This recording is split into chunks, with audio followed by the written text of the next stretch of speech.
Et puis le premier jour, donc on court sur King George, qui est une des plus grosses îles de l'Antarctique, sur laquelle il y a plusieurs bases scientifiques. Donc c'est très drôle parce que les scientifiques viennent courir avec vous parce qu'on est un peu l'attraction de l'année, on va dire. Et ça, ça fait une ambiance super sympa. Il y a, forcément, il y a les manchots, non, qui sont là, parce que les seuls spectateurs, ça va être les 2 chercheurs qui sortent de la base rapidement pour vous applaudir, qui se remettent au chaud, et puis les manchots qui courent avec vous, parce que ça les éclate de voir des gens qui courent. Bonjour à tous, je suis Guillaume Lalu et je suis ravi de vous retrouver dans ce nouvel épisode de Course épique. Pour commencer, un rapide mais très sincère merci à tous pour votre précieuse fidélité et vos retours enthousiastes sur les derniers épisodes du podcast. Course épique en 2022, c'est un nouvel épisode chaque mercredi, ça vous le savez, mais c'est également chaque lundi matin un extrait de l'épisode à venir pour bien démarrer la semaine ensemble. Nous avons donc désormais rendez-vous 2 fois par semaine. Si vous avez envie de soutenir Course épique, les 3 meilleures choses que vous pouvez faire et qui ne vous prendront que quelques secondes. Vous abonner sur les différentes plateformes de streaming, noter et rédiger un avis sur Apple Podcasts ou sur Spotify, et enfin, en parler largement autour de vous sur les réseaux sociaux ou dans la vraie vie. Et n'oubliez pas, pour ne rien manquer des coulisses du podcast, rendez-vous sur notre compte Instagram courseepique.podcast. J'ai le plaisir de recevoir dans cet épisode Cécile Bertin, qui va partager avec nous son expérience de course hors du commun en Antarctique. Cécile a découvert tardivement la course à pied et s'est lancée progressivement, après un premier marathon à New York à l'âge de 37 ans, dans des aventures de course de plus en plus longues et de plus en plus inattendues. Constamment en quête de défis sportifs, mais aussi et surtout de rencontres et de découvertes, Cécile a pris part en 2009 au Marathon de l'Antarctique, une course qui s'inscrivait alors dans un projet plus global, le Seven Continents Club, dont le principe est de réaliser 7 marathons sur 7 continents différents. Vous aurez l'explication un petit peu plus tard dans l'épisode pour comprendre comment on arrive à trouver 7 continents sur le globe. Cette rencontre avec l'Antarctique va bouleverser Cécile, qui n'aura dès lors qu'une idée en tête. Y revenir pour découvrir cette fois une île qui répond au doux nom de Paradise Island. Elle va à nouveau entreprendre un projet très ambitieux pour donner vie à ce rêve. L'histoire de Cécile, c'est une merveilleuse démonstration qu'il est possible de relever d'incroyables défis sportifs et quand bien même, rien ne semblait nous y prédestiner. Mais je ne vous en dis pas plus. Cécile va vous raconter tout ça bien mieux que moi. Bienvenue dans notre nouvel épisode de Course épique, Extatique Antarctique. Je pense que c'est le nom d'épisode le plus difficile que j'ai eu à prononcer jusqu'à maintenant. Bonjour Cécile, je suis ravi de te recevoir dans ce nouvel épisode de Course épique qui va nous voir mettre ensemble le cap plein sud et embarquer nos auditeurs jusqu'en Antarctique. Est-ce que tu as profité de cette interview pour ressortir tes moufles et ta doudoune pour te remettre en situation? Oui, c'est un peu ça.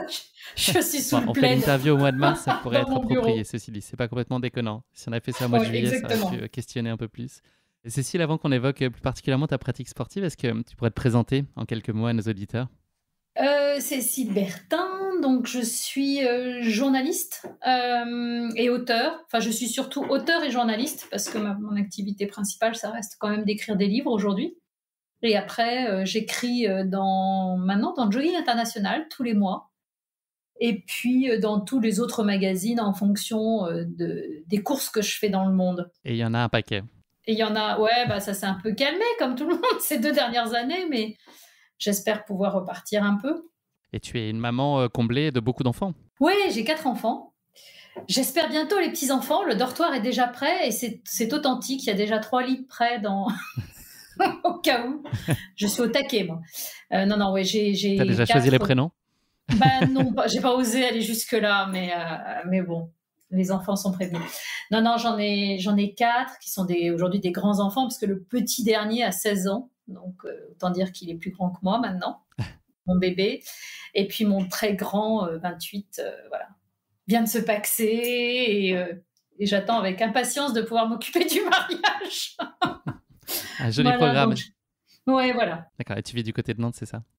Non, pas du tout. Je suis née à Nantes. Moi, je vis dans l'Allier. Donc qui n'est pas l'Auvergne, qui est le Bourbonnais, parce que j'y tiens énormément. C'est le nord de l'Auvergne, on va dire. Je suis à la frontière avec la France et non, mais parce que on est très indépendante. Je suis passée de la Bretagne à l'Allier, c'est un peu le même esprit. Mon mari est de là en fait, et nous on a craqué il y a quelques années. On était parisiens. J'étais une vraie Parisienne. J'étais absolument persuadée que je ne pourrais vivre qu'à Paris toute ma vie. Et puis non, les enfants m'ont fait changer d'avis et voilà. Et on a craqué et on est revenu s'installer dans la région dont est originaire mon mari. Donc, retour aux sources de son côté et pour franchement notre plus grand bonheur, quoi. Et le mien, à ma grande surprise. Cécile, je te propose de remonter un petit peu le temps et Oui. revenir jusqu'à remettre le curseur dans ta plus tendre enfance et ton adolescence. Est-ce que tu peux nous parler de la place que tenait le sport à ce moment-là dans ta vie? Est-ce que tu baignais dans un environnement qui était déjà très enclin à la pratique du sport ou au contraire très lointaine? C'est très simple. Enfin, il n'y avait pas de sport. Point. Mais vraiment pas. Je veux dire, c'est pas... il n'y avait absolument rien. J'ai fait comme toute petite fille de la bourgeoisie de province, de la danse classique, dont je me suis révélée vraiment pas spécialement douée. J'aimais beaucoup ça. Ça, par contre, c'est vraiment un souvenir. Mais voilà, j'ai très vite compris, j'en ai très vite pris conscience, je ne rentrerai jamais à l'Opéra de Paris. Donc, tu étais trop grande, c'est ça? Tu avais les jambes trop longues? Oui, c'est ça, voilà. J'avais les jambes trop longues par rapport à mes bras. Et ça, on ne se rend pas compte, mais c'est un vrai handicap. Pour le pied à la main, c'était très compliqué. Je faisais le pied à la cheville. Mais non, voilà, c'est...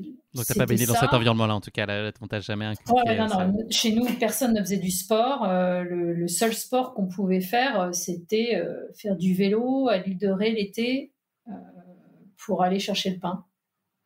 Donc, ce qui limite quand même énormément. Vraiment, il n'y a vraiment pas eu de sport et surtout pas d'environnement, c'est-à-dire pas encouragé à. C'est comme ça. Et puis, ça a été jusqu'au bout puisque j'ai même été dispensée de sport à partir du lycée, enfin à partir de la seconde, pour des problèmes de dos. Donc, c'est la médecine scolaire qui m'a dispensée, c'est-à-dire que j'ai même pas eu besoin d'aller inventer un faux truc. C'est la médecine scolaire qui m'a dispensée de sport pour mon plus grand bonheur. Mais vraiment, donc j'ai passé... je faisais même plus ça. T'es passé à travers la maille du filet du sport. Ah ouais, heureusement. Oh, qu'est-ce que j'ai pu détester le sport. Pour moi, voilà, mes derniers souvenirs de sport, c'était le cross à l'école, quoi. Donc un traumatisme, donc la haine profonde de la course à pied. Le seul truc où je m'en sortais pas trop mal, donc avec mes grandes jambes, parce que c'est pas une légende, hein, j'ai vraiment eu la croissance des jambes avant le reste, donc c'était un peu ridicule à 12 ans. Donc c'était les haies, on me collait toujours aux haies. Donc ça allait, c'était 400 mètres, c'était pas très très long, donc je voulais bien faire l'effort, mais ça s'est vraiment arrêté en secondes. Et puis j'ai repris un peu le sport à la fac, ce qui est pas tout à fait vrai. C'est-à-dire qu'on avait une convention à la fac avec la salle de sport, genre le Club Med Gym ou un truc comme ça, si ça existait à l'époque. Et on avait des prix super intéressants au club à côté de chez nous. Et j'y allais pour le hammam. Voilà. Ou sauna à des pains. Mais je faisais semblant de faire un cours d'abdos fessiers, histoire de me donner bonne conscience, un quart d'heure, pour en fait aller au hammam. Donc voilà. Et ça a duré...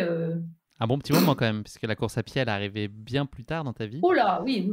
Est-ce que tu peux nous parler de ce qui avait eu ton désir quand même de, à un moment, te franchir le pas et t'initier un peu plus, de façon un peu plus soutenue à cette discipline? Qu'est-ce qui a été le moteur et puis qu'est-ce que tu espérais y trouver? Alors, en fait, non, il y a eu 2 étapes. Il y a eu une première au sein de ma première vie, enfin ma vie professionnelle, où je me suis retrouvée embarquée dans le raid Amazon, donc un raid d'aventure pour filles, où je me suis retrouvée vraiment embarquée parce qu'il fallait faire une 3e. Voilà, on avait monté un projet caritatif, entre guillemets, là, et on ne trouvait pas de 3e, et donc je me suis retrouvée embarquée là-dedans. Donc la première fois que j'ai fait du sport, j'ai commencé la première fois à courir pour ça, parce que j'ai reçu le programme. Là, j'ai vu prologue 6 km de trail, et le dernier jour, il y avait un 16 ou un 17 km. Je me suis dit, oh, c'est pas possible, je vais mourir, quoi. Donc là, on est en juillet, on part en mois d'octobre, et c'est comme ça que ça a commencé, parce que je me suis dit, faut absolument que je fasse du sport.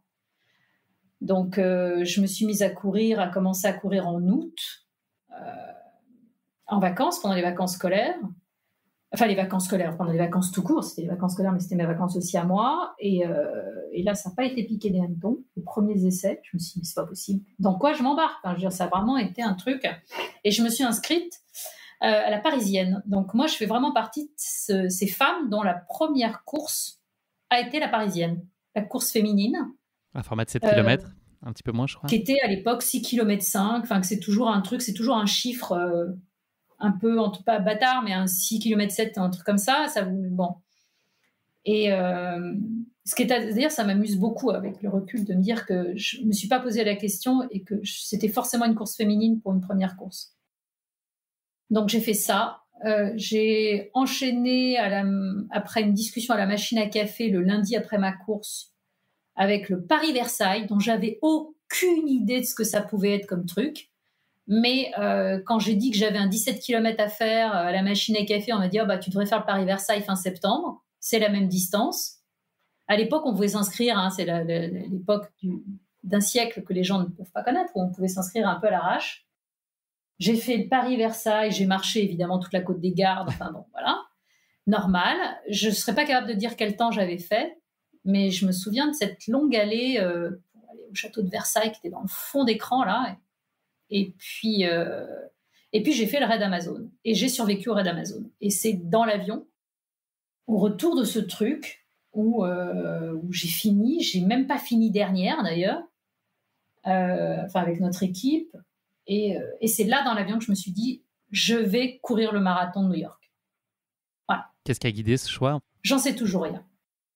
C'est ça qui est assez étonnant, c'est-à-dire que à part, oui, je pense que, en fait, avec le recul, si je sors un peu Psychologie Magazine, il y a certainement pas mal de choses, pas mal de petits éléments qui font qu'il y avait une graine quelque part. Je veux dire, le marathon de New York, bon, déjà, c'est New York, quand même, qui est une ville que j'adore et que j'ai la chance de bien connaître. Mes 2 aînés ont vécu à New York, donc vraiment, c'est une ville qui fait partie de notre vie, familiale même, et moi, personnelle. Je pense, comme beaucoup de gens, on a vu les images du départ sur le pont. C'est des images, même si tu n'es pas dans le monde du sport et tout, que tu vois au journal de 13h le dimanche de TF1.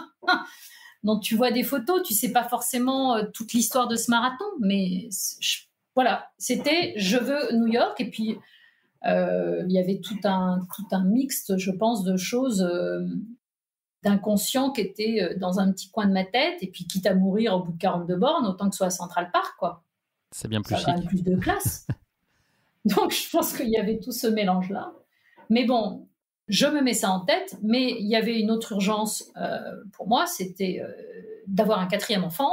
Donc, de toute façon, voilà, tout s'arrête parce que je ne me serais même pas venue à l'esprit de courir enceinte ou des trucs comme ça. Enfin, voilà.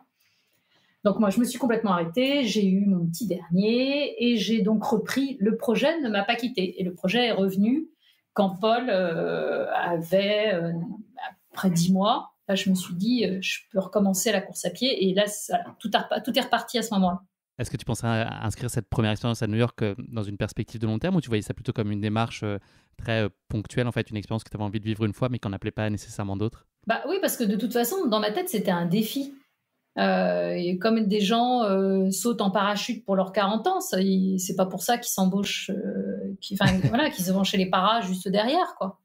Donc vraiment, à ce moment-là, il y avait aucun autre projet qu'un one shot, en fait. Courir New York, voilà. Faire un truc pour moi. Et donc, tu as réussi à courir à New York, tu es allé au bout de cet exercice. Qu'est-ce que ça t'a révélé ? Est-ce que ça a été aussi mythique que tu l'imaginais, ou bien plus encore ? Qu'est-ce que tu as retenu de ça ? Et puis, qu'est-ce que ça a déclenché comme envie chez toi ensuite ? Alors, oui, ça a été à la hauteur de mes espérances, parce que réellement, le mythe de New York est une réalité. Donc, ce qui n'est pas toujours le cas pour certains marathons, mais là, dans le cas de New York, c'est vraiment exactement comme ce qu'on nous décrit un peu partout, dans les articles, dans les témoignages. Donc, ça a été quelque chose vraiment d'absolument dingue à vivre. J'ai oublié de le dire, Cécile, mais on est en 2007, c'est ça ? Oui.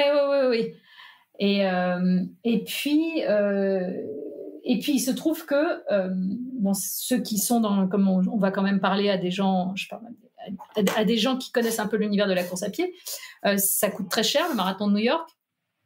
Et il se trouve donc que j'ai gagné un concours. Et donc, que je suis allée à New York, tout frais payé, pour dire les choses concrètement. Et ça après aussi... ne pas avoir été tiré au sort à la loterie. Ouais, voilà, à la loterie, je fais un concours trouvé comme ça, par hasard, sur un forum à l'époque.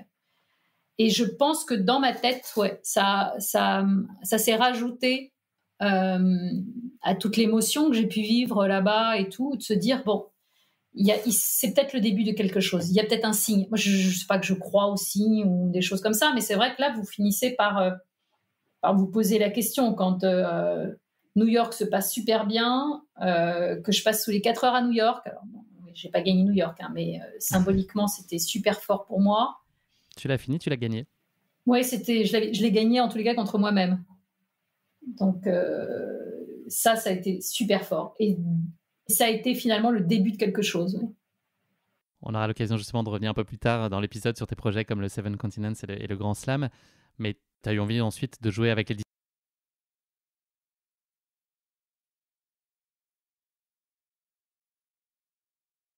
progressivement vers ces formats d'envergure ou des formats relativement atypiques. Qu'est-ce que tu as eu envie d'aller découvrir?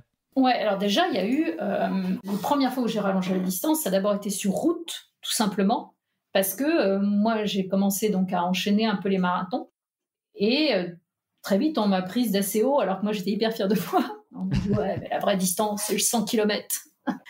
Donc, je me suis dit, ah bon, voilà. Donc, je suis allée sur 100 km à Millau, évidemment. J'ai fait simple. Et non, je fais le plus près de chez moi, quoi, à l'époque. J'avais aucune idée de quoi je m'embarquais encore, mais voilà. Mais c'est vrai que là, pour le coup, ça a ouvert une porte que je me serais certainement jamais autorisée à ouvrir. Parce que là encore, le fait d'être capable de finir une distance pareille, m'a ouvert des horizons que je soupçonnais pas. Donc là, tout ce qui a été ultra, en parallèle, je commençais un peu le trail. Donc on mixte longue distance et trail. Voilà, hein, c'est le début du grand n'importe quoi. Donc on commence à rencontrer, mais c'est vrai, après c'est des questions de rencontres, de gens qu'on croise, et puis on se dit, mais attends, je suis très souvent en mode, attends, si lui y arrive, c'est lui ou elle, hein, y arrive, attends, mais je peux le faire. Ouais, donc du coup, c'est comme ça que je me suis retrouvée dans mes premières courses dans le désert, en fait. C'est plus de rencontrer des gens comme moi, qui m'ont fait me dire, attends, s'ils y arrivent, je vais y arriver. Donc, tu as quand même ancré en toi cette dimension un peu de challenge et de repousser tes limites et de toujours chercher à aller un peu plus loin. Ah oui, très clairement. Oui, non, il y a eu une époque où l'idée, c'est clairement de sortir de sa zone de confort, c'est une chose, mais surtout d'aller me prendre une claque, c'est-à-dire de chercher où j'allais prendre la claque. Et je rassure tout le monde, je l'ai prise. Je sais où elle est. Ça a été quoi la course la plus marquante, qui a été la plus peut-être délicate pour toi? Alors, celle où j'ai vraiment compris que c'était pas pour moi, c'est le track 560 en Australie. C'est pas le fait que ce soit en Australie ou quoi que ce soit, c'est que c'est trop long pour moi. Voilà, 9 étapes, non, il y en a de trop. Voilà, il y en avait 3 de trop. J'ai pas le mental, ou j'ai pas le physique, ou j'ai pas les deux. Ça a été des rencontres incroyables sur cette course, vraiment des amitiés qui sont nées là-bas et tout. Ça, voilà. Et oui, je me suis plantée, mais c'est pas le problème. C'est-à-dire que je ne regrette absolument pas. Et je n'ai absolument pas l'intention d'aller prendre ma revanche.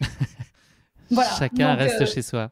Ouais, non, il y a des trucs où voilà, c'est comme ça, quoi. Je le regrette, hein, mais je le regrette. Non, je sais pas. Je pense qu'on a chacun. J'ai tenté aussi, le Tour des Géants. C'est pareil, c'est pas pour moi.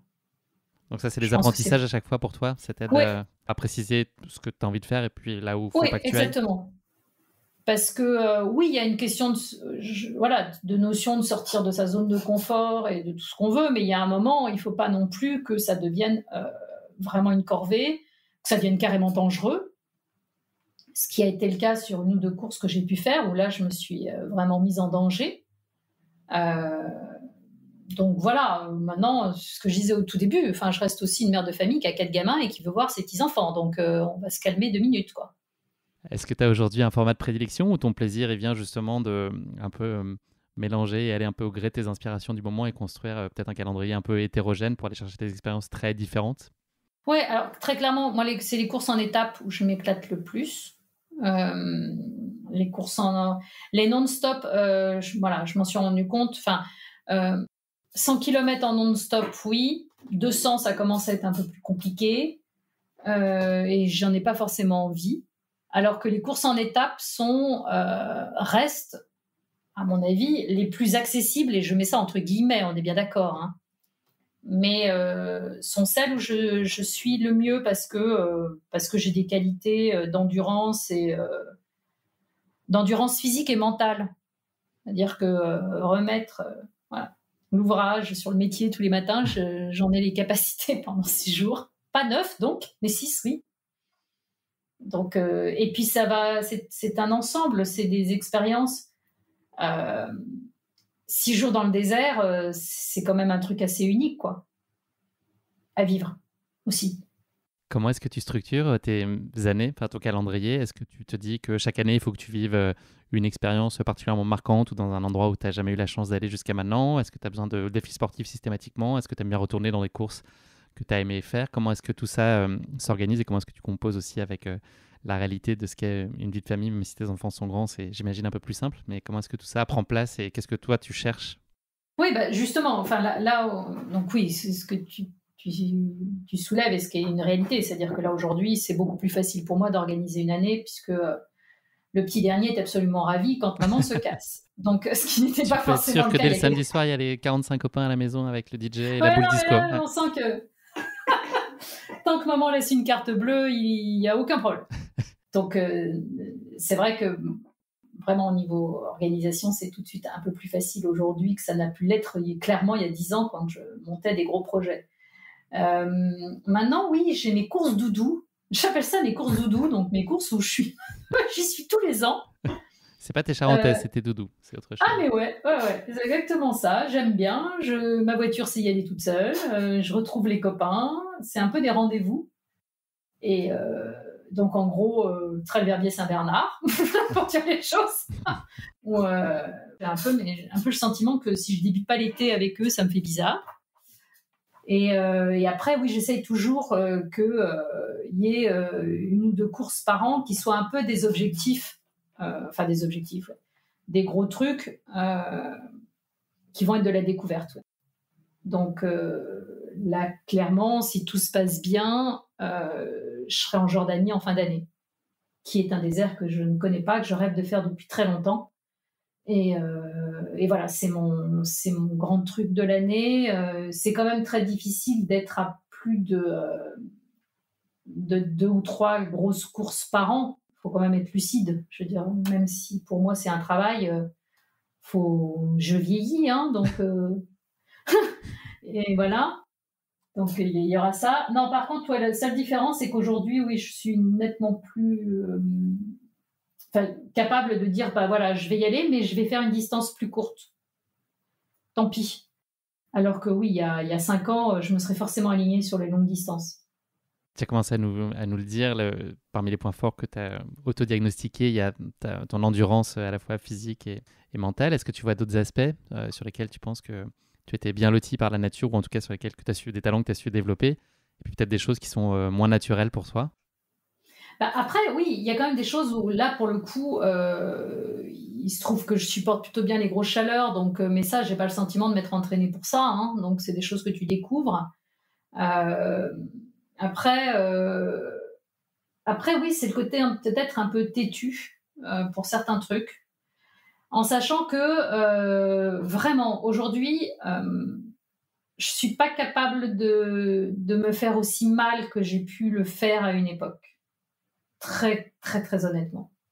Quand j'y réfléchis, il y a des choses que j'ai faites, que j'ai acceptées il y a quelques années, qu'aujourd'hui, je serais plus capable d'accepter, tout simplement. J'ai beaucoup moins de problèmes avec ça, de me dire, bah non, là, je mets le clignot, on arrête. Ça m'intéresse pas d'aller vers autant de souffrance. Maintenant, oui, l'avantage aussi, c'est que, à l'inverse, justement, comme je me connais très bien, je sais de quoi je suis capable aussi. C'est-à-dire, je sais quelle est ma capacité d'encaissement, je sais aussi à quel point ça peut être cyclique. Tous ces trucs-là, quand tu les as vécus sur des longues distances, tu le sais. C'est-à-dire que tu sais que tu as des moments où tu vas être vraiment pas bien, à la ramasse, assis sur un gros caillou en demandant qu'on t'achève.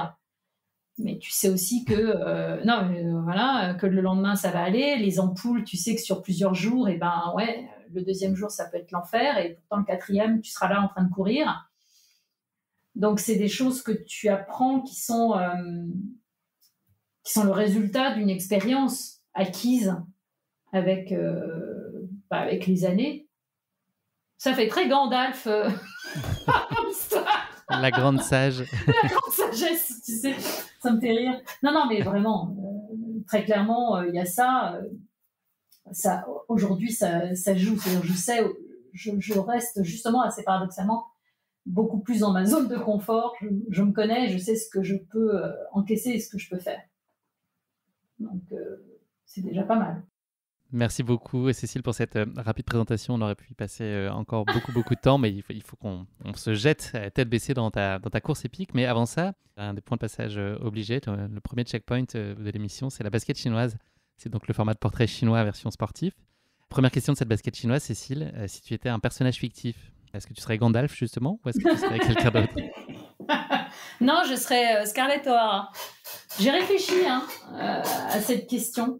Et s'il y a une personne qui... c'est Scarlett O'Hara. J'ai ce côté têtu des filles du Sud, alors que je suis bretonne. De quand même savoir ce que je veux et de vraiment tout faire pour y arriver. C'est un film qui a bercé ton enfance? Ouais. Ah oui, que je connais par cœur. Autant n'importe que je pense, c'est vraiment... Quand on parlait des trucs doudou, ça fait partie des trucs doudou et... Ouais, vraiment, enfin, c'est assez marrant, mais elle a une personnalité qui, je pense, me ressemble pas mal. Ça fera plaisir à ma meilleure amie si elle m'écoute. Mais ouais, taratata. D'accord, Scarlett. Donc. Ah ouais, Scarlett. Deuxième question de cette basket chinoise, si tu étais un animal, lequel serait-il? Non, alors j'aimerais bien répondre, genre Panthère des Neiges ou un truc unique, mais non, très honnêtement, c'est le chat. Je pense que s'il y a bien un animal dans lequel je m'identifie le plus, c'est le côté... c'est le chat. Son indépendance? Ah ouais. J'en ai 3, c'est pas par hasard. On en a 3 à la maison. Je peux pas vivre sans chat. Je suis une vraie mère chat. Je vais finir. T'as combien de vies en plus? Un chat, ça a quoi? 7 vies? Oui, c'est ça, exactement. Donc il t'en reste 6? Non, parce que j'en ai eu plusieurs. Justement, c'est ça qui est assez drôle, c'est que j'ai eu plusieurs vies professionnelles, plusieurs vies personnelles, et ça me correspond vraiment très très bien comme animal. Totem. Dernière question de cette basket chinoise, est-ce qu'il y a un sportif ou une sportive, toute discipline confondue, qui serait une source d'inspiration ou d'admiration particulière chez toi? Et ben, c'est là que c'est un peu plus embêtant parce que je vais être très honnête, je ne suis pas forcément quelqu'un admiratif devant des sportifs. Très honnêtement, je pense que je vais me fâcher avec plusieurs personnes en disant ça, mais non. Vraiment, enfin, c'est pas un même en termes de personnalité ou de conviction. Voilà, il y a des gens avec qui, que je trouve sympa. Courtenay, oui, me plaît bien, évidemment, comme toute femme, parce que c'est un profil qui est assez sympathique et tout. Mais je suis assez peu fan club, en fait. Très honnêtement, je suis très sincère quand je dis ça. J'ai eu la chance en plus d'en rencontrer en vrai, c'est-à-dire ne serait-ce que dans notre univers du trail, d'en rencontrer, de les fréquenter, de discuter. J'ai eu des discussions passionnantes avec Xavier Thévenard, pour ne citer qu'un nom comme ça. Mais il n'y a pas cette notion de fan ou d'admiration. Je l'aurais pour des personnes... des médecins, des gens de cet univers-là, mais pas forcément dans le domaine sportif. Je suis désolée de répondre ça, mais je préfère... mais c'est tout à fait une bonne réponse, tu es tout à fait libre. Voilà, je préfère être honnête, mais je serais plus admirative presque, si tu veux, pour des aventuriers ou des trucs. Ouais, voilà, ça me parlerait plus. Je suis en train de lire le livre de Rémi Camus, qui a donc traversé l'Australie avec sa petite carriole et des choses comme ça. Il y a plusieurs personnes dans le même genre. Ça, ouais, plus. Peut-être pas fan, mais admirative, ouais. Admirative, ouais. Merci beaucoup, Cécile, peut-être frotter à cet exercice de la basket chinoise. On va se plonger désormais dans ta course épique en Antarctique. Alors, une fois n'est pas coutume, je ne vais pas déflorer à ce stade de l'épisode les éléments de présentation de ta course épique, d'autant plus que tu vas en réalité nous en faire vivre 2 pour le prix d'une aujourd'hui. Ouais. Double ration, double dose. Oui. Voilà. Il ne manquera plus que la dose de rappel après la 3e dose. Une chose est sûre, par contre, tu ne vas pas échapper à ce grand classique qui est la question qui pique. Donc là, j'ai mis entre parenthèses sur mes notes petit rire sadique. Donc c'est le moment où je glousse. Mais non, ça se veut être très bienveillant. On va passer aujourd'hui donc à cette rubrique qui va être un vrai faux et qui, quelle surprise, va concerner le 7e continent qui est l'Antarctique. Est-ce que tu es prête pour cette question qui pique, Cécile? Ouf, oui, Tu as bien vas-y. accroché à ton fauteuil? Ouais. Je mets un peu en tension, mais ça va être presque décevant après, tellement ça va te paraître simple, je pense.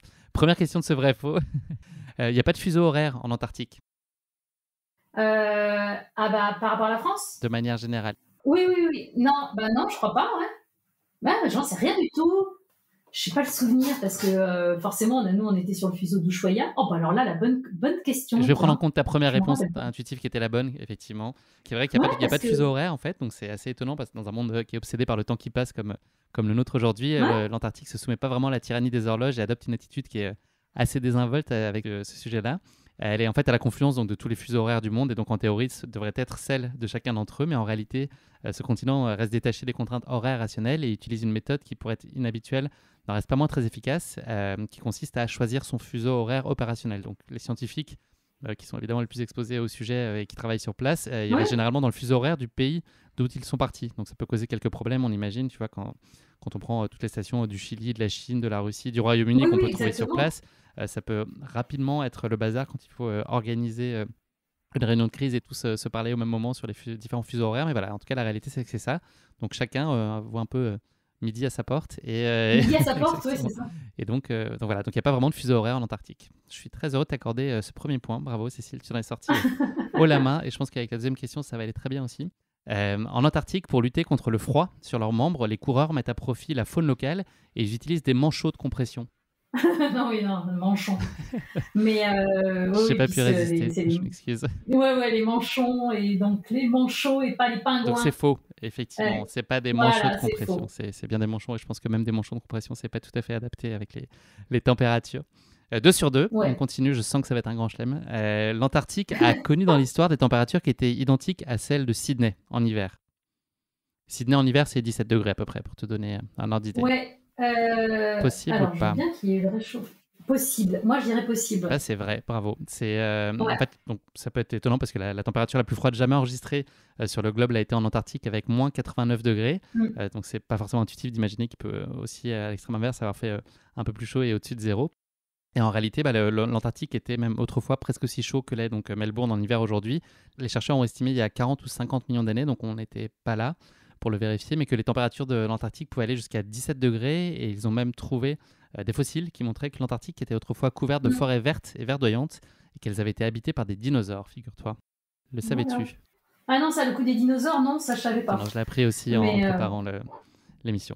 mais je savais qu'il y avait une histoire, oui, de changement climatique à ce niveau-là. Mais alors, qui en était jusqu'aux dinosaures, ça, franchement. On en apprend tous les jours avec Course Épique, tu D'accord. vois, c'est encore mieux que question pour un champion.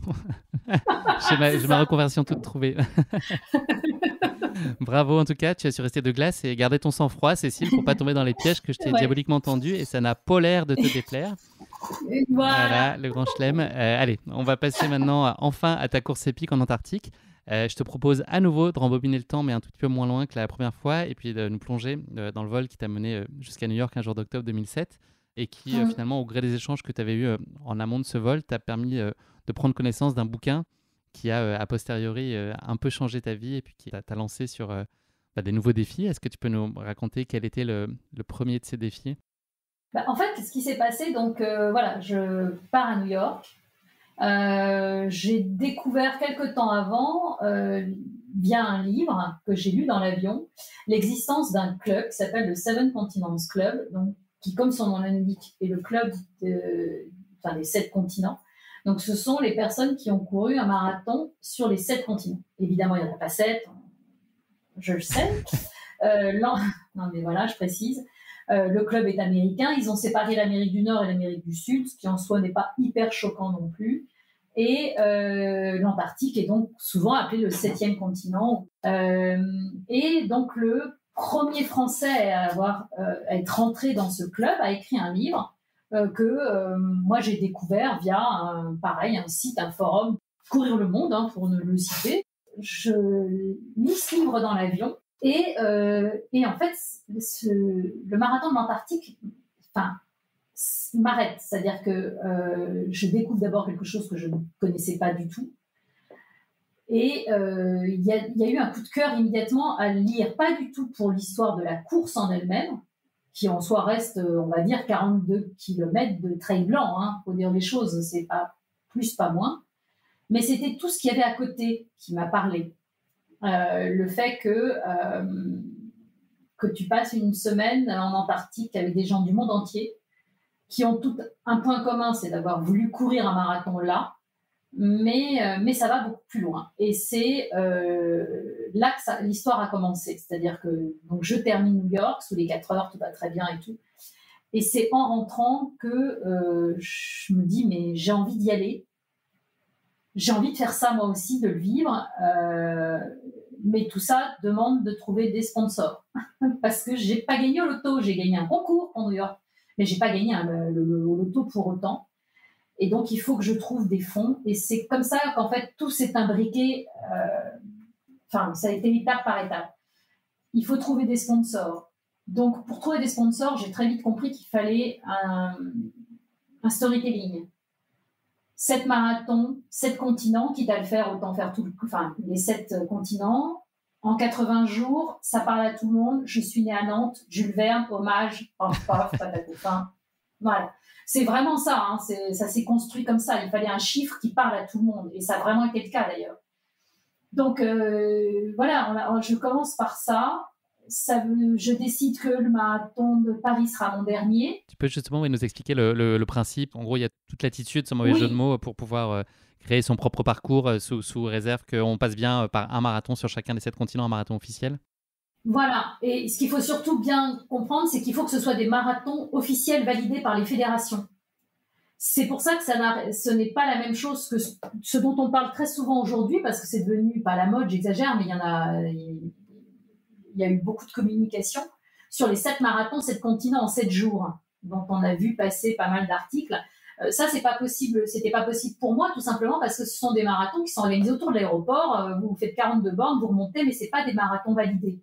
Moi, mon gros problème, et ça a été plus compliqué que je ne le pensais, c'est qu'il me fallait des marathons validés par les fédérations. C'est-à-dire qu'il fallait un vrai marathon normal, quoi. Mais quand vous courez 80 jours dans l'hémisphère nord, le problème, c'est que l'hémisphère sud n'est pas sur la même saison. C'est plus compliqué que ça n'en a l'air, en fait, cette blague. Donc moi, je suis partie avec Paris comme dernier marathon. 80 jours en arrière, ça me met le jour de mon premier marathon. Et là, il faut remplir.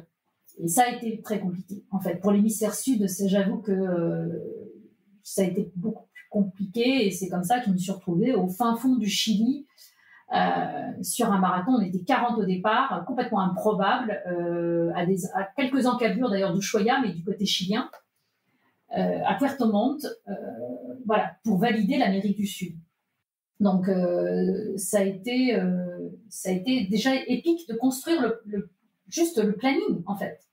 Et après, il faut concilier tout ça. À l'époque, justement, mes enfants étaient beaucoup plus petits qu'ils ne sont maintenant. Donc, je ne voulais pas non plus m'absenter trop longtemps. Donc, il a fallu jongler avec les voyages. Ça a été assez compliqué. Et puis, trouver les fonds. Donc, c'est un projet de combien de temps pour arriver entre le rêve et le moment où ça devient tangible et tu prends le premier avion? 2009. Je suis rentrée fin 2007 donc, et j'ai mis toute une année pour trouver les fonds. Je m'en suis franchement vachement bien sortie, je trouve, parce qu'on était à une époque. Il faut bien avoir conscience que je ne pouvais pas vendre le fait que j'allais gagner les marathons que c'est ça, c'était il faut vendre une amatrice qui envisage juste de finir et qui en plus ne pouvait même pas apporter la preuve qu'elle en était capable. Parce que là, on parlait d'un enchaînement de marathons que je ne savais pas du tout si physiquement j'en serais capable à l'époque. Je ne faisais pas d'ultra, je ne faisais pas de trucs comme ça. Donc, Et tu ne pouvais même pas promettre des stories Instagram à tes partenaires? Oui, voilà, il n'y avait pas Instagram. 3615 code Cécile Bertin. Voilà, c'était ça la visibilité que tu peux leur donner. C'était un peu ça. Mais à peine. Donc, et j'ai vraiment eu, pareil, beaucoup de chance. Mais la première fois que je suis vraiment sortie de ma zone de confort, c'est là. Parce qu'aller réclamer de l'argent à des gens que vous ne connaissez pas, c'est violent. Hein. J'arrivais déjà pas à négocier des augmentations avec mon patron qui me connaissait. Donc, autant dire que bonjour, payez-moi mon marathon en partie, que c'était pas triste. Et puis, après, ça se fait, mais c'est compliqué. Il se trouve que tu es la première Française à prétendre, en tout cas, à intégrer ce Seven Continents Club. Est-ce que c'est pour toi un vrai driver ou c'est complètement anecdotique dans ta démarche? C'était...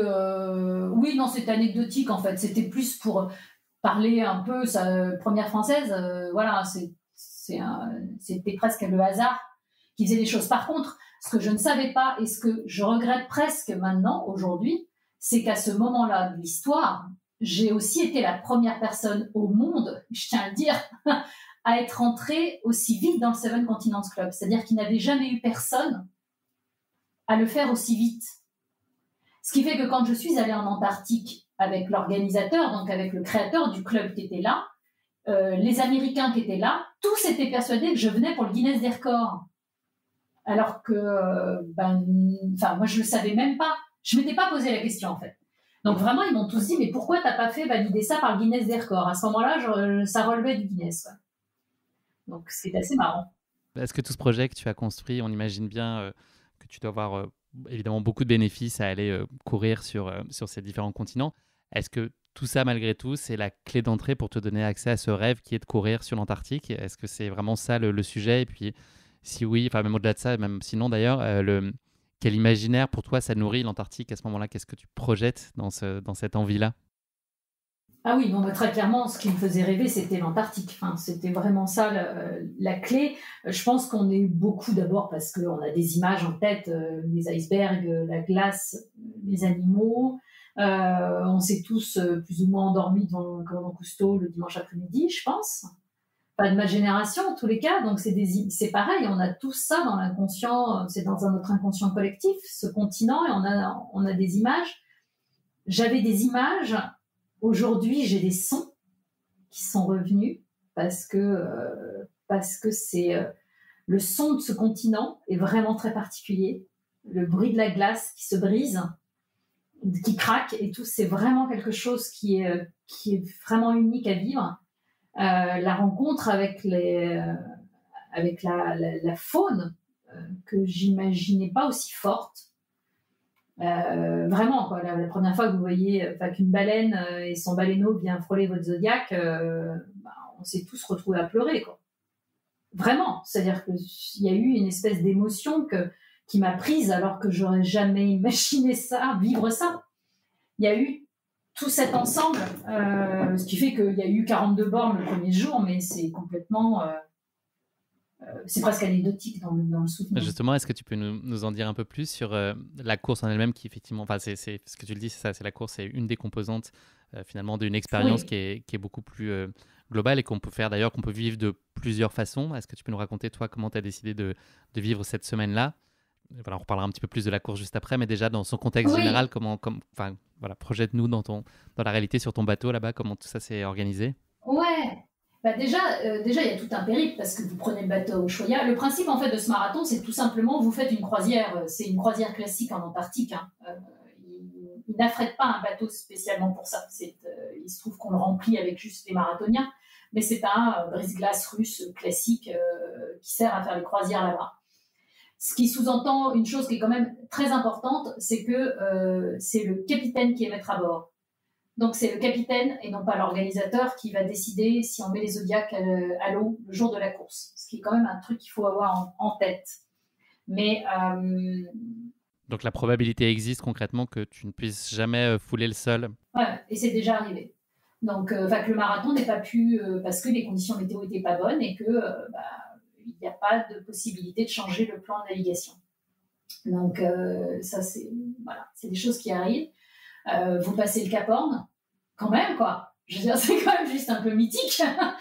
C'est, pour aller courir. Et puis, le premier jour, donc, on court sur King George, qui est une des plus grosses îles de l'Antarctique, sur laquelle il y a plusieurs bases scientifiques. Donc, c'est très drôle parce que, justement, les scientifiques viennent courir avec vous parce qu'on est un peu l'attraction de l'année, on va dire. Et ça, c'est vraiment, ça fait une ambiance super sympa. Il y avait une militaire chilien, en fait, il y avait une frégate chilienne qui était là et qui ils sont venus courir avec nous. Donc voilà, il y a une espèce d'ambiance assez assez dingue, complètement surréaliste. La base chinoise, on passait par la base chinoise qui avait sorti une table de camping avec des Tsingtao et des décapsuleurs pour pouvoir se payer une bière sur le parcours. Enfin bon, voilà, cette espèce d'ambiance complètement surréaliste. Du coup, forcément, il y a les manchots, non, qui sont là. Parce que les seuls spectateurs, ça va être les 2 chercheurs qui sortent de la base rapidement pour vous applaudir et qui se remettent au show. Et puis les manchots qui courent avec vous parce que ça les éclate de voir des gens qui courent. Donc ça, c'est quand même une expérience qui est complètement dingue. Enfin, à vivre, ils n'ont pas peur de nous. Donc, ils sont vraiment très curieux en plus. Donc, ils viennent nous voir. Est-ce que l'organisation vous avait donné quelques consignes, justement, ou des points de mise en garde en particulier? Est-ce qu'il y a des choses auxquelles il faut faire spécifiquement attention quand on fait un marathon comme celui-là? Après, non, il n'y a pas spécialement, enfin, par le fait que voilà, il fait froid et que vous avez intérêt à prévoir les chaufferettes, hein, quand même. Non, en fait, ce qui est de vraiment très compliqué en Antarctique, c'est le changement de météo qui arrive vraiment d'un claquement de doigts. Donc, nous, c'est vraiment ce qu'on a vécu sur notre édition. C'est-à-dire que j'ai eu un premier semi ensoleillé, superbe, qui fait qu'on avait froid, mais un froid sec, donc tout à fait supportable, et en un claquement de doigts. Mais vraiment, hein, quand je dis c'est un claquement de doigts, j'ai toujours des photos où on a l'impression que j'ai changé de continent, quoi. Et j'ai l'horaire des photos. Je sais à quelle heure elles ont été prises et ça s'est fait en 2 minutes et on est passé avec du brouillard, de l'humidité. Là, le froid est beaucoup plus saisissant. L'eau gèle dans les flasques. Ça devient des granités assez vite. Donc, voilà, c'est des choses comme ça dont il faut avoir conscience. Après, on s'organise, hein, mais c'était quand même assez épique à vivre. Il y a l'obligation d'avoir des Yaktrax puisque on a des parties glacées, mais bon, voilà, c'est des contraintes qui sont liées à des courses dans le grand froid. Les gens qui courent en Alaska auront les mêmes si on part comme ça. Enfin, voilà, c'est à peu près toujours un peu la même histoire de la gestion du très grand froid. Donc, c'est plus vraiment la rencontre avec les animaux où il faut à la fois il ne faut pas leur faire peur. Donc, on a tous tendance, puis de toute façon, c'est tellement drôle qu'on a tous tendance évidemment à ralentir pour surtout pas les brusquer, enfin, ou leur faire peur, quoi. Et dès que vous ralentissez, ils se mettent à votre niveau et ils courent à côté de vous. C'est incroyable. C'est vraiment des grands moments de rigolade.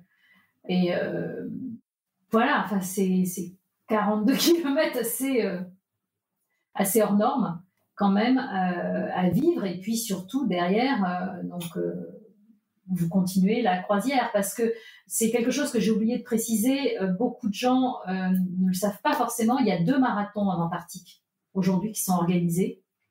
Et donc l'organisation que j'ai faite, qui est donc le premier jour le marathon et derrière une vraie croisière normale de touristes lambda entre guillemets, même si on n'est jamais un touriste lambda en Antarctique. Et l'autre qui est organisé, vous prenez l'avion. Donc déjà ce marathon coûte 3 fois plus cher, alors que déjà le mien est cher, mais là, il coûte encore 3 fois plus cher. Et donc, vous montez dans un avion, on vous pose sur le continent, vous courez 42 bornes autour de l'avion et vous remontez dedans et vous repartez. Voilà. Concrètement, il peut y faire un peu plus froid puisqu'on est plus dans les terres, ce qui est logique, mais il n'y a pas d'animaux, par exemple, puisque là, on est vraiment dans les terres. Les animaux, ils sont au bord de l'eau, parce qu'ils sont là où ils peuvent manger. Donc, tout ce qui a fait mon bonheur et je l'aurais jamais eu si j'avais fait l'autre marathon. Tu nous l'as bien vendu en tout cas, ce deuxième marathon-là. Oui, je crois que là, ils vont être on a bien compris le choix qu'il fallait faire. Je pense qu'il y a un contrat sur toi maintenant de la part de l'organisation. À mon avis, si je leur demande un dossard presse, c'est pas gagné. Non, mais voilà. Enfin, pour moi, je préférais ça et puis ça s'est confirmé. Qu'est-ce qui t'a le plus marqué de cette expérience de marathon là, en Antarctique? C'est 42 km. Qu'est-ce qui a été une surprise notable pour toi? C'est principalement ce que tu as évoqué avec les manchots et ces rencontres-là? Ouais. Ah oui. C'est vraiment... Et c'est la découverte de ce continent. Qui est vraiment un endroit à part. Je pense que tous les scientifiques... Enfin, c'est assez drôle, mais il s'y passe quelque chose qui est assez inexplicable. Dans l'avion, l'histoire est vraie, hein, l'anecdote. Voilà, dans l'avion, je me retrouve avec un voisin qui parlait un peu le français, il était libanais, donc il parlait très bien le français. Et on discute un peu. Le type est capitaine de bateau. Et à la base, il envisageait de travailler en Méditerranée. Il est libanais, pour lui, c'était évident, quoi. Et puis, il a fait un stage, pas le choix, il s'est retrouvé genre pendant 3 mois à être envoyé sur l'Antarctique. Et ça a été une telle révélation qu'il n'est jamais reparti en Méditerranée. Et donc, le Libanais qui rêvait d'eau chaude est resté et se faisait toute la saison en Antarctique. Et il me disait, mais je ne pourrais plus m'en passer. Enfin, voilà, j'ai besoin d'y retourner. Et c'est quelque chose que je peux comprendre, puisque donc, j'y suis retournée. C'est donc la genèse de ta deuxième expérience. Ouais. Suite à ce premier marathon donc, et les quelques jours qui ont suivi, tu découvres une île qui visiblement porte très bien son nom et tu te dis que tu as quelque chose à écrire avec cette île. Ouais, Paradise Island, c'est vraiment son nom, ce qui est quand même assez dingue. Et là, voilà, c'était la beauté pure de l'Antarctique. C'est-à-dire, tout y était. Tout. Et bon, voilà, ça reste quelque chose qui vraiment me marque énormément. Et voilà, on est en mars, juillet suivant, je suis sur l'ultra de la Cimidée. Et puis, j'en reparle avec la personne avec qui j'étais et je lui dis, mais Paradise Island, Paradise Island. Et là, il me dit un truc, il me dit, mais tu sais qu'il y a une course qui passe à Paradise Island.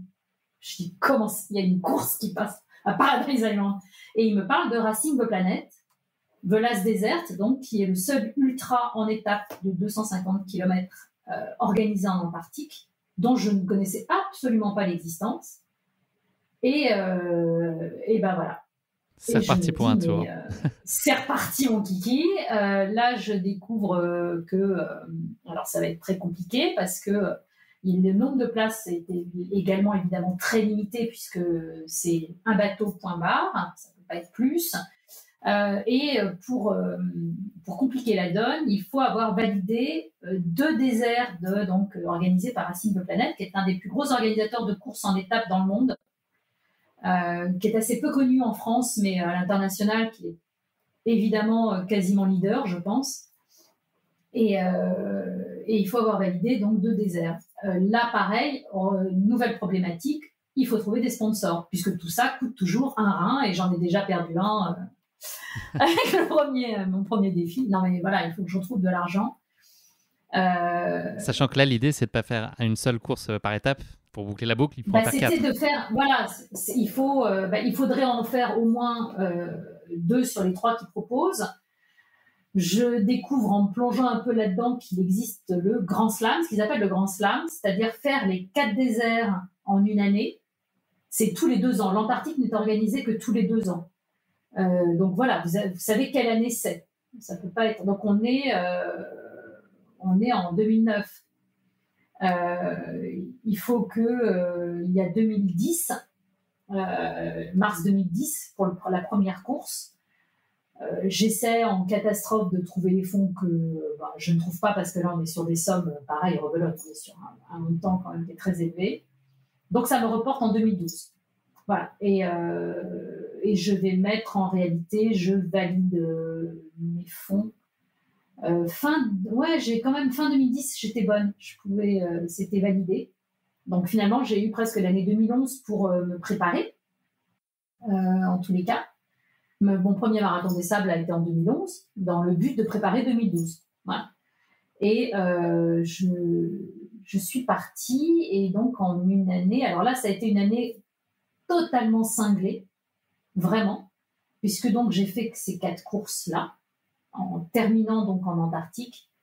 À l'époque, donc j'ai fait Atacama, Gobi et Sahara. À l'époque, c'était l'Égypte, avec une arrivée devant le Sphinx et les pyramides de Gizeh, ce qui est quand même pas donné à tout le monde non plus comme genre d'arrivée. Et donc voilà. En 2012, j'ai fait aussi le marathon des sables. J'ai fait l'UTMB et j'ai fait, en tout début d'année, j'ai fait une course d'entraînement de préparation en Inde qui ne faisait que 200 km. Voilà, donc c'était complètement dingue cette année-là. Est-ce que tu te souvenais où tu habitais à ce moment-là, cette année-là? Ouais, voilà, non, c'est ça. C'est-à-dire que ça a été une année assez dingue. C'est un projet sur lequel vous êtes très peu de coureurs, hein, c'est ça? Vous êtes une quinzaine à vivre ça? Ouais, voilà, c'est-à-dire que le Grand Slam, oui, c'est à peu près... Et encore cette année-là, les 15, c'était la première fois qu'ils en avaient autant. Et c'est assez dingue parce que voilà, ce petit groupe de coureurs, on a eu le sentiment de passer un peu l'année ensemble. Je dis souvent, mais c'est vrai, c'est-à-dire que on a passé plus de congés ensemble, parce que bon, ça reste quand même des congés, hein, se calmer, n'est pas l'usine non plus, hein, entre nous qu'avec nos propres familles. Hein. Concrètement, ça donne ça. Et puis, voilà, se retrouver en Antarctique de nouveau, quand vous avez toute une année qui a tourné autour de cet aboutissement-là, que vous rajoutez de retrouver ce continent qui est quand même assez incroyable, ça a été de nouveau une expérience d'une force inouïe. Et alors, même règle que pour le marathon, c'est le capitaine qui décide si on met le Zodiac à la mer. Et vous savez que vous ne pourrez certainement pas faire les 6 étapes parce que la météo stable pendant 6 jours non-stop en Antarctique, c'est assez rare. Et alors, le truc quand même très drôle, c'est que l'étape de Paradise Island a été annulée pour cause de météo. Donc là, tu avais envie de sauter par-dessus bord, c'est ça? J'ai tout fait ça. Ah, mais ouais, j'ai fait tout ça pour retourner à Paradise Island. Et des paradis perdus. Je n'ai pas pu courir. Non seulement je n'ai pas couru, mais je ne l'ai pas vu parce que la météo était telle qu'on est resté au large, on ne pouvait pas s'en approcher. Donc, en plus, vraiment, c'est ça qui est assez dingue quand on y pense. Mais aucun regret quand même parce que l'expérience au fil de l'année a dû être tellement mémorable. Ah bah c'est complètement fou. Heureusement que j'ai des photos souvenirs, hein. C'est ce que je dis, parce que c'est-à-dire qu'il y a presque une partie de moi qui n'arrive pas à encore croire qu'elle a fait ça. Est-ce que tu peux nous raconter quand même dans les grandes lignes ces 6 étapes, ces 250 km en Antarctique en dépit de la désillusion de ne pas avoir pu accéder à Paradise Island? Qu'est-ce que tu as retenu? Est-ce que tu as vu des choses différentes de ta première expérience sur le marathon? Alors oui, j'ai vu des choses différentes. Alors c'est terrible ce que je vais dire, mais du coup, je regrette pas du tout d'avoir fait le marathon avant, parce que là, pour le coup, j'ai surtout couru. Alors que la première fois, ça avait donc été la croisière s'amuse tout le reste du temps. Voilà, il faut quand même dire les choses. Là, forcément, il fallait les faire, les distances, tous les jours, quoi.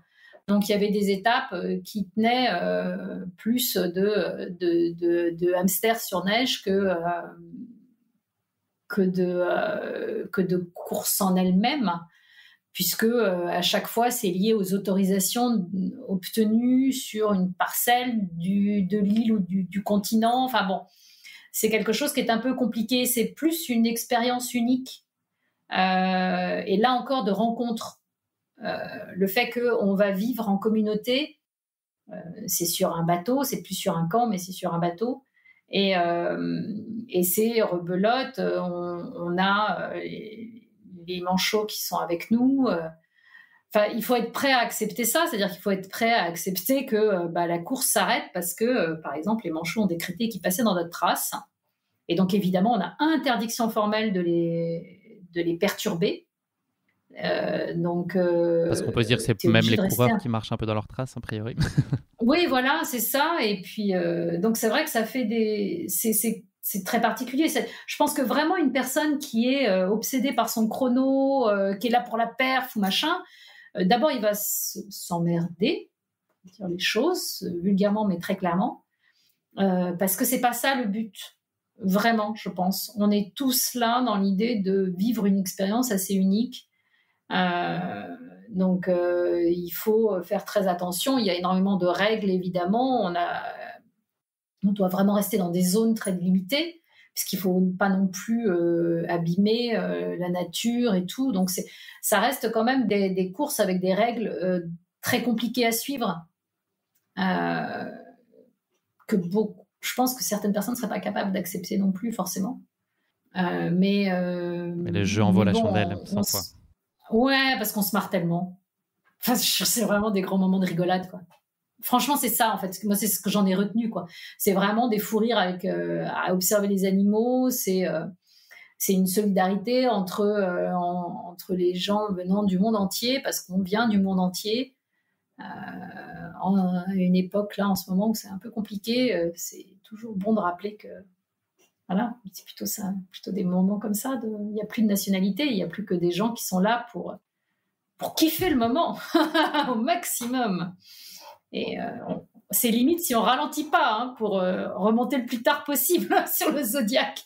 Parce que oui, à l'issue de ces 250 km que tu as fait en Antarctique, il y a bien un moment où c'est la fin de l'histoire. J'imagine qu'il a été très fort en émotion. Qu'est-ce qui se passe à ce moment-là? Il y a une espèce de grand vide. J'imagine beaucoup de tristesse de quitter les gens avec qui tu as quand même passé une année, mais c'est aussi la fin de... On le sait déjà à l'échelle d'une course. Une course, c'est finalement tout un bouquin qui se termine et pas juste un chapitre. C'est beaucoup d'énergie, de pensée, de sacrifice pour soi et ses proches. Quand tout ça s'arrête, il se passe quoi? Moi, ça a été... d'abord, on a tous pleuré. C'était assez terrible. Parce qu'il y avait ça. Il y avait vraiment... C'était vraiment valable pour les membres du Grand Slam, en fait. Parce qu'on a vraiment passé une année ensemble. Et c'est vrai que ce qui a été très fort à vivre, c'est de se dire au revoir, et de se dire au revoir vraiment, parce que dans l'absolu, les Australiens sont rentrés en Australie, je ne les ai plus jamais revus. Alors qu'on avait vécu des moments assez forts. C'est assez bizarre, parce que voilà, on vit des choses très très fortes avec des gens qu'on ne connaissait pas il y a quelques mois, et qu'on ne reverra certainement jamais. Donc c'est vrai que c'est assez particulier. On était à peu près tous en plus dans la même configuration, c'est-à-dire des gens qui ont passé des mois et des mois pour réaliser ce rêve, parce qu'on était tous sponsorisés, donc c'est une énergie de dingue pour trouver les fonds. Il faut en avoir conscience. En tous les cas, ça ne tombe pas toujours en claquant des doigts, quoi. Donc, tu as toute cette pression qui retombe, en fait, et mêlée à l'émotion. La ligne d'arrivée, elle est montée. On a quelques drapeaux et tout, et c'est monté sur le continent antarctique. C'est vrai que c'est quand même assez dingue comme ligne d'arrivée finale de tout ça. Et de se dire, je suis au bout de quelque chose de fort. Ce qui est chouette, c'est que ça a été à la hauteur de ce que j'espérais. Donc ça, c'est quand même pas mal, parce que c'est pas toujours le cas. Positif. Ouais, oui, ça a été que du positif, et puis derrière, ça a forcément enclenché beaucoup de choses chez moi. Derrière, ça a été de nouveau le début de quelque chose. Avant de te reprojeter sur d'autres défis et d'autres aventures, comment est-ce que tu te reconnectes à la réalité après ça? Est-ce que c'est un exercice qui est très difficile et il faut beaucoup de temps, ou est-ce que tu as retrouvé ta famille comme tu l'avais quitté, ton quotidien comme ça, ou il a quand même fallu une adaptation? Ouais. Alors, c'est très compliqué, vraiment.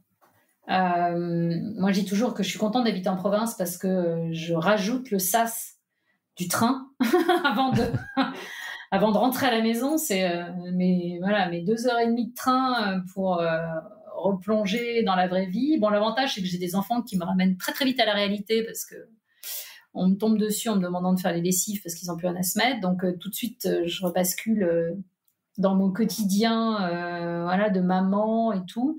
C'est presque, et très honnêtement, c'est pas forcément très simple à vivre. On va pas se mentir. Le fameux blues post-Slam Tom. Ouais, très clairement. Faut être très honnête, surtout quand c'est des projets qui durent une année, plus longtemps, puisque ce projet est né dans ma tête, clairement, on est en 2009, et ça s'est bouclé fin 2012. Donc, c'est long quand même. Ça a été une petite portion, entre guillemets, de ma vie, quoi. Et c'est pas rien. Le retour à la réalité double, est compliqué. Comme au Scrabble. Ah oui, voire même complètement. Plus. Et non, c'est le blues, il est là. Et puis, il y a surtout aussi ce côté, mais qu'est-ce que tu peux faire de mieux derrière ça? Parce que qu'est-ce qu'on peut faire de mieux? Je veux dire, sincèrement, qu'est-ce que je peux faire de mieux que d'être allée courir en Atacama, dans un des plus beaux déserts du monde, parce que c'est le cas. Je suis allée en Gobi. Oui, je suis allée courir chez les Ouïghours, puisque le parcours aujourd'hui a changé. Donc, c'est quand même assez dingue. J'ai rencontré des populations et tout. Parce que là, c'est un désert, mais on a quand même aussi été en contact un peu avec les populations. Ce que je te disais, quoi, avoir une arrivée devant la pyramide de Gizeh. Non, mais enfin, qu'est-ce que tu veux faire au-dessus de ça? Enfin, donc, il y a aussi ce côté-là, c'est de dire, mais waouh, maintenant, je fais quoi? Quelle réponse tu as trouvé à cette question? Et ben, la question, en fait, c'est que justement, c'est que il faut faire le deuil de toute façon, tu pourras pas faire mieux. Il faut que tu fasses différent. Mais il faut plus... Enfin, en tous les cas, moi, ça a été... J'ai mis du temps. Donc, c'est pour ça que je suis allée me toquer à des distances plus longues pour voir. Je suis allée me toquer à des torts des géants, à des choses comme ça pour essayer de voir. Mais il a fallu faire, voilà, plus le deuil et me dire, de toute façon, non. C'était ton Graal et tu l'as décroché et ça s'est bien passé. Savoure. Voilà. C'est vraiment ça maintenant. Mais ça a mis du temps. Ça a pris du temps, oui. Ah ouais, très honnêtement, ouais. Ça a mis du temps. C'est une question que je pose qui est impossible déjà quand je la pose à l'échelle d'une course. Donc j'imagine qu'à l'échelle de ces 2 expériences en Antarctique qui s'inscrivent elles-mêmes dans un projet plus global, est-ce qu'il y a une image qui pourrait cristalliser tout ça aujourd'hui que tu chéris? Si je te parle de cette expérience, quelle est la première chose à laquelle tu penses? Ma rencontre avec une baleine, ça c'est sûr. C'est vraiment ça. C'est assez drôle d'ailleurs. Le son, ça. Et puis la beauté de la glace. La beauté de la glace. Des icebergs. Le bleu de l'iceberg est indéfinissable. Et t'as vu, je suis bavarde. Hein. Donc, quand je dis que je n'arrive pas à mettre des mots dessus, ça donne quand même une idée de la beauté du truc. C'est un sacré révélateur, effectivement. Voilà, exactement. Ouais, je pense. Et justement, en parlant de révélation, qu'est-ce que ce défi t'a appris sur toi? Déjà, oui, que j'étais capable de choses, parce que si on en part comme ça, il y a quand même eu aussi l'enchaînement des kilomètres. Faut quand même être parfaitement honnête. Hein, donc, c'est dommage, je n'avais pas ce travail, hein, parce qu'à l'époque, j'aurais fait péter les stats. Mais oui, non, il y avait ça. Il y a aussi un truc que j'ai appris, hein, c'est tout ce qu'il y a autour. C'est-à-dire, il y a eu aussi la gestion de tout ça, la gestion des voyages, le fait d'être capable aussi de partir seul, ce qui n'était pas aussi évident que ça, justement, parce que je suis quelqu'un qui n'a pas du tout voyagé enfant, ni quoi que ce soit, vraiment. C'est-à-dire que enfant, même ado et tout. Le fait de partir à l'autre bout du monde, dans un pays dont vous ne parlez pas du tout la langue. C'était le cas, par exemple, en Gobi, quoi. Tu te retrouves au fin fond de la Chine, pas toute seule, mais presque. C'est des choses qui sont... ça a été une sacrée école aussi, d'apprendre à se débrouiller toute seule, de gérer les vols annulés... C'était le cas pour le retour. Je me suis retrouvée plantée, vol annulé, bloquée 24 heures. Enfin, tous ces trucs-là qui sont les aléas classiques du voyage. Mais j'ai appris ça aussi. Tous ces trucs-là m'ont donné une force qui fait qu'aujourd'hui, j'ai beaucoup moins peur de pas mal de choses. Et notamment des manchots qui courent vers toi. Enfin, tu ne dois pas en croiser tous les jours. Ça. Non, et puis et j'espère surtout que pour mes enfants, ça a été une leçon aussi, finalement, de voir leur mère qui était à l'époque mère au foyer, hein, pour dire les choses. Quand j'ai tout commencé, c'était ça. Hein. J'étais vraiment mère au foyer. C'est pas une vue de l'esprit. J'étais en congé parental pour m'occuper du petit dernier et j'espère que mes enfants, tout ce que je veux qu'ils aient retenu, c'est ça. C'est-à-dire que quand on a un rêve, il faut se donner les moyens de le réaliser et de vraiment tout tenter pour. Voilà, essayer de ne pas partir sur des regrets. Et j'ai aujourd'hui cette chance de pouvoir dire que si ça s'arrête demain matin, c'est pas grave. Hein. Attends la sortie de l'épisode quand même. Ouais, voilà. Non, mais par rapport à ne serait-ce que le sport ou des trucs comme ça, si demain matin, c'est toujours ce que je dis, quoi. Si demain matin, on me dit, voilà, tu pourras plus courir parce que j'ai des problèmes physiques, si j'ai été arrêtée en sport en seconde, c'est pas par hasard non plus. Donc, pour l'instant, j'ai fait avec, mais je sais que ça va s'arrêter un jour, mais c'est pas grave, quoi. j'ai réalisé des rêves que j'imaginais même pas avoir. Donc c'est quand même pas mal. Dernière question sur ton voyage en Antarctique. J'imagine qu'il t'a évidemment interpellé en profondeur sur l'impact de l'homme sur la nature, plus particulièrement. Enfin, j'imagine qu'il y a plein d'autres contextes dans lesquels tu as pu déjà y être sensibilisé. Qu'est-ce que cette expérience-là, elle a changé de particulier sur ta sensibilité peut-être aux enjeux environnementaux? Est-ce qu'il y a eu un avant et un après?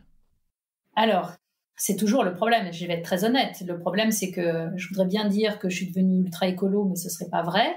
Oui, le réchauffement climatique, je l'ai vu, ça c'est une évidence, parce que ne serait-ce qu'entre 2009 et 2012, je l'ai vu de mes yeux vus en Antarctique, ça, oui, c'est vrai. Maintenant, voilà, je ne vais pas dire que je prends plus du tout l'avion et que je me baigne à l'eau de la rivière, puisque mon métier, c'est de voyager ça fait partie de mon métier, les voyages. Donc, je suis très, très mal placée pour donner des leçons. Mais ça n'empêche qu'il y a des choses... En fait, assez paradoxalement, j'ai été plus choquée, moi, de certaines choses que j'ai pu voir dans les déserts, presque, que finalement en Antarctique, où, oui, voilà, ça fond, mais comme tu le dis, ça a fondu avant. C'est vraiment... Moi, ma sensibilité écolo, elle est presque plus née dans le désert, assez paradoxalement, dans les zones chaudes où j'ai vu des camps vraiment abandonnés et avec une pollution que tu trouves au fin fond du désert. Ça m'a vraiment, waouh, ça m'a un peu plus secouée en fait, assez paradoxalement. Mais voilà, je peux pas avoir. C'est ça le paradoxe, c'est de se dire. Le problème, c'est que si on n'y va pas, si on ne le voit pas de nos yeux et tout, on le réalise pas forcément. Donc, les scientifiques y vont. Non. Qu'est-ce qu'on fait, quoi? Je suis assez mal placée et presque assez mal à l'aise pour répondre à cette question. Merci beaucoup, Cécile. Merci d'avoir partagé avec nous cette course épique. On va juste parler un tout petit peu de projection à un peu plus long terme. Tu nous as parlé de ton calendrier de la fin d'année et ton rendez-vous en Jordanie qui s'annonce assez sublime. Je pense qu'on aimerait tous être à tes côtés. À plus long terme, est-ce qu'il y a encore un rêve de défis, d'aventures, de rencontres dont tu as envie et que tu n'aurais pas réalisé, même si on a compris que tu avais déjà connu beaucoup de choses, mais est-ce qu'il y a encore des Graals à atteindre pour toi? Ah oui, alors le Graal, il est tout relatif. Ça va être Saint-Jacques de Compostelle le prochain. Donc beaucoup, voilà, pas de dossard, rien, mais il y a toujours eu ça en tête. Mon seul frein aujourd'hui, c'était justement d'attendre que mon petit dernier ait le bac. Mais 2024 donc. Ouais, non, mais dès qu'ils le savent à la maison, ils savent que dès que installer Paul ses études, maman se barre avec son sac à dos. Parce que voilà, qu'on veuille ou non, je ne pouvais pas non plus m'absenter aussi longtemps que ça. Mais les projets que j'ai en tête, ça va être des grands chemins de randonnée. Ouais. J'ai plus envie de ça aujourd'hui. Donc, ce sera Saint-Jacques. On va commencer par le plus simple parce qu'on va commencer par celui en France, avec potentiellement le Népal que je n'ai jamais vu et que j'aimerais aller voir. Et peut-être un jour un grand chemin de rando aux États-Unis. Oui. Voilà. Joli programme. Pas forcément des dossards, mais des aventures. Oui, voilà. Pas forcément aujourd'hui la recherche à un dossard supplémentaire. C'est ce que je te disais. J'ai vraiment réalisé les courses que je rêvais de faire. Je les ai faites, quoi. Donc, c'est quand même dingue de pouvoir se le dire à un peu plus de 50 ans. Donc, voilà. On va déjà... Là, vraiment, les aventures, c'est du off parce que, justement, tout ce que j'ai vécu avant fait que je me connais bien aujourd'hui et que je me sens aujourd'hui capable de me lancer sur des choses un peu plus roots et un peu plus off, on va dire. Et que tu serais prête à vivre seule? Enfin, même si on n'est jamais seul, évidemment, oui. dans ces moments-là, mais en tout cas d'initier complètement. en solo. Ah oui. Ah, ça, par contre, c'est une force aussi et un truc que j'ai découvert. J'adore être seule, mais vraiment. Hein. Être seule avec ma frontale, la nuit dans le désert, c'est mes plus grands moments de bonheur. Donc, mais vraiment, j'ai pas du tout la trouille d'être seule. Peut-être à tort, hein, certainement d'ailleurs, mais non. Donc vraiment, après, faire Saint-Jacques, le principe, normalement, c'est les rencontres justement sur le chemin. Donc j'imagine que là, il y en aura, mais peut-être un peu moins justement dans des chemins de rando aux États-Unis. Mais je crois que pour avoir lu pas mal de récits, c'est ça tout le charme aussi de ce type d'aventure, c'est que finalement, on croise quand même du monde. Et on n'est finalement pas aussi seul qu'on veut bien le croire. Merci beaucoup, Cécile. On va conclure cet épisode sur ces mots. Ah non, pas du tout. J'avais oublié la question. Attends, incroyable, j'ai oublié la dernière question de l'épisode. C'est le motto de la fin. C'est l'heure de me parler de la phrase qui incarnerait ta philosophie de vie. Voilà. Alors, il se trouve que justement, c'est un lien avec l'Antarctique, parce que je connaissais assez peu l'histoire de l'Antarctique avant d'y aller, très honnêtement. Et quand j'ai fait ma première aventure là-bas, dans le bar, il y avait une petite bibliothèque avec des livres et des DVD. Et j'ai découvert l'expédition de Shackleton, le Lord anglais, qui a vécu, c'est au début du XXe siècle, qui est parti en expédition. Le bateau était pris dans les glaces. Il a laissé son équipage pour aller chercher des secours. Il a promis à son équipage qu'il reviendrait avec des secours et il a sauvé son équipage. Ils sont partis à 2. Enfin bon, il y a toute une épopée. Je veux dire, il faut absolument lire cette épopée si vous la connaissez pas, ou aller sur Google. Hein, on la trouve très facilement. Et il se trouve que cet homme, donc, est un lord, grande aristocratie anglaise, sa famille avait comme devise « Par l'endurance, nous conquérons ». Son bateau s'appelait l'Endurance et j'ai trouvé donc quand j'ai découvert cette histoire effectivement très adapté. C'était parfaitement adapté et c'est devenu je serais bien capable de me le faire tatouer un jour, tu vois, donc ça donne une idée, mais par l'Endurance nous conquérons est vraiment très beau motto. J'ai trouvé que c'était pas, il y avait pas de hasard. Cette fois, Cécile, c'est la deuxième fois que c'est la fin de l'épisode, mais cette fois, c'est la vraie bonne. C'est la vraie. Merci d'avoir partagé avec nous ces expériences qui sont hors du commun et qui, l'ont compris, s'inscrivent dans un projet qui est bien plus large que le seul quête sportif. Merci aussi de nous avoir fait voyager donc, dans tes baskets et dans tes moon boots. Je ne sais pas si ça existe encore, mais dans des environnements aussi divers que fascinants. Et puis d'avoir retracé ton étonnant parcours de vie qui, je te cite ici, font de toi une fille ordinaire qui fait de temps à autre des trucs qui sortent de l'ordinaire. C'est un euphémisme, on peut le dire. C'est en tout cas un très beau message qui, j'espère, incitera chacun à son échelle à oser se lancer sur des défis qui pourraient leur paraître sur le papier un peu plus grands qu'eux. Merci en tout cas pour nos échanges, Cécile. J'ai pris beaucoup de plaisir à m'entretenir avec toi. Je te souhaite beaucoup de bonheur, beaucoup de réussite pour la suite de tes aventures, à commencer par celle à venir en Jordanie dans un peu plus de 6 mois. Et puis voilà, je te souhaite évidemment aussi beaucoup de bonheur pour toutes les autres aventures qui s'offriront à toi dans le futur parce qu'on a compris, il y en aura encore beaucoup d'autres. Oui, je l'espère. Merci aussi de m'avoir écouté. Avec plaisir. À bientôt, Cécile. À bientôt. Merci à tous de nous avoir suivis. J'espère que cet épisode vous a plu. Pour ne manquer aucun épisode, n'oubliez pas de vous abonner sur les différentes plateformes de streaming. Et si le cœur vous en dit, n'hésitez pas à mettre le maximum d'étoiles sur iTunes ou sur Spotify. Cela aidera Course Épique à se faire connaître plus largement encore. Merci et à très bientôt pour notre prochain épisode de Course Épique.